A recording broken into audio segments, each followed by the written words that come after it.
కాదు, అన్ని ప్రాజెక్టులు నష్టపోయాం. సహజ వనరులు దోచేశారు.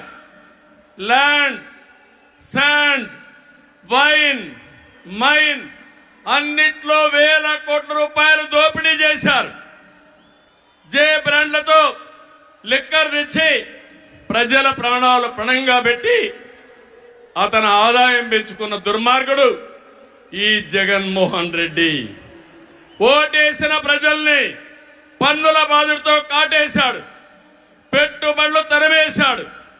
5 ఏళ్లలో రోడ్లు లేవు, ప్రాజెక్టులు లేవు, పరిశ్రమలు లేవు, ఉద్యోగాలు లేవు, ఉపాధి లేదు, అభివృద్ధి అన్న మాటే లేదు. ప్రజల జీవితాల్లో ఆనందం కూడా లేదు.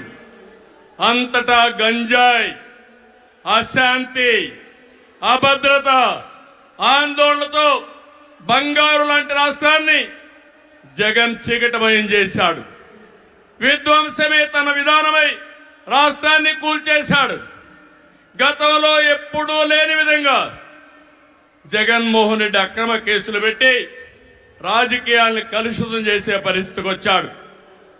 కక్ష సాధింపుతో ప్రజాస్వామ్యాన్ని ప్రశ్నించే వారిని, మీడియాని అణిచివేసేందుకు పోలీస్ శాఖను జేబు సంస్థగా మార్చుకున్నాడు. చివరికి జగన్ అధికార దాహానికి, వంచనకు బాబాయి బలయ్యాడు. 2 చెల్లెళ్ల సైతం రోడ్డెక్కి వైసీపీ పునాదులు రక్తంతో తడిచాయని ఘోషించే పరిస్థితి వచ్చారు.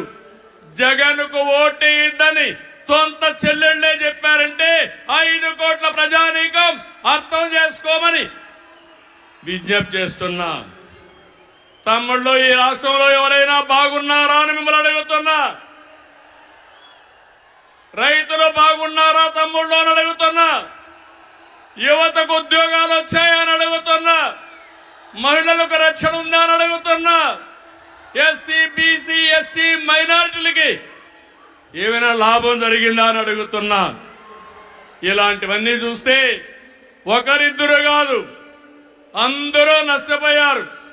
I'm requesting honourable prime minister Modiji, Andhra Pradesh has suffered the worst due to bad governance, financial mismanagement and corruption. You will be shocked to know that collectorate offices, Raitu Bazar buildings, government colleges have been mortgaged. It is a pity that even tax revenue from liquor, both present and future, have been escrowed. This is the sorry state of affairs over the last 5 years. అందుకని నేను మీ అందరి తరపున మోదీజీ గారిని request చేస్తున్నాను. మన రాష్ట్రాన్ని కాపాడుకోవాలి. సిద్ధమా మీరందరూ అడుగుతున్నా. ప్రజలు గెలవాలి, రాష్ట్రం నిలబడాలి, మన బిడ్డలు వెలగాలి, జీవితాలు బాగుపడాలి. అందుకే ఈ పొత్తు. నరేంద్ర మోదీజీ గారి సంకల్పం గెలవడం కాదు. నిన్ననే ఎన్నికల శంఖారావం మోగింది, ప్రజల్లో ఉత్సాహం పెరిగింది. దేశంలో ఎన్డీఏకి 400+ సీట్లు వస్తాయి. అదే మరి ఆంధ్రప్రదేశ్ లో 25కు 25 గెలిపించే బాధ్యత మీదే. సిద్ధమా అని మిమ్మల్ని అడుగుతున్నా.